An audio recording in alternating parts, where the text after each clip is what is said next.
తాకట్లో ఉన్న మీ బంగారాన్ని విడిపించి ఆ రోజు ఆన్లైన్ రేటుకి కొంటాం. Sharma gold company. ఒకరు కాదు, ఇద్దరు కాదు, 100 మందికి పైగా భారతీయులు అమెరికా కారణంగా నానా ఇబ్బంది పడుతున్నారు. తమను రక్షించండి అంటూ వేడుకుంటున్నారు. సాయం కోసం బిక్కుబిక్కుమంటూ ఎదురు చూస్తున్నారు. అక్రమ వలసదారులపై అమెరికా ఉక్కుపాదం మోపడంతో వందలాది మంది భారతీయులు పనామాలో బందీగా ఉన్నారు.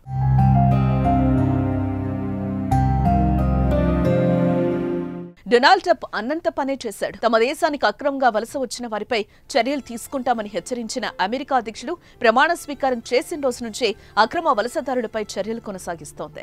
అనుకున్నట్లు అక్రమ వలసదారులను వారి వారి దేశాలకు పంపుతున్న ట్రంప్ యంత్రాంగం అత్యంత క్రూరంగా వ్యవహరిస్తోందనే విమర్శలు వస్తున్నాయి. ఈ క్రమంలో పనామాలోని హోటల్లో భారతీయులు సహా వివిధ దేశాలకు చెందిన 300 మందిని నిర్బంధించింది. దీంతో వారు దారుణమైన పరిస్థితులను ఎదుర్కొంటున్నారు. దానికి ప్రత్యక్ష సాక్ష్యం ఈ ఫోటోలే.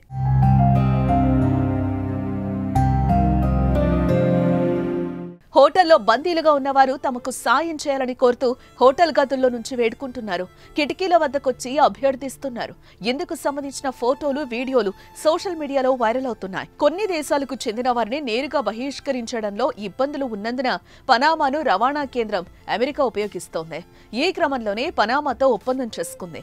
ఇందులో భాగంగానే వలసదారులను పనామాకు పంపి అక్కడి నుంచి వారి దేశాలకు తరలిస్తున్నారు. ప్రస్తుతం హోటల్లో బంధించిన వారిలో భారత్, నేపాల్, ఇరాన్, శ్రీలంక, పాకిస్తాన్, ఆఫ్ఘనిస్తాన్, చైనా సహా పలు దేశాలకు చెందిన పౌరులు ఉన్నారు.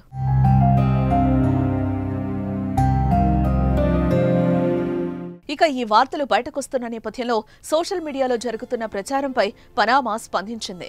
అందులో ఎటువంటి నిజం లేదని స్పష్టం చేసింది. పనామా, అమెరికా మధ్య వలస ఒప్పందంలో భాగంగా వారికి వైద్య సహాయం, ఆహారం అందజేస్తున్నామని పనామా భద్రతా వ్యవహారాల మంత్రి ఫ్రాంక్ అబ్రెగో తెలిపారు. అయితే వారి దేశాలకు తిరిగి వెళ్లడానికి సంబంధిత అధికారులు ఏర్పాట్లు పూర్తయ్యే వరకు హోటల్ నుంచి బయటకు వెళ్లడానికి అనుమతి లేదని చెప్పారు.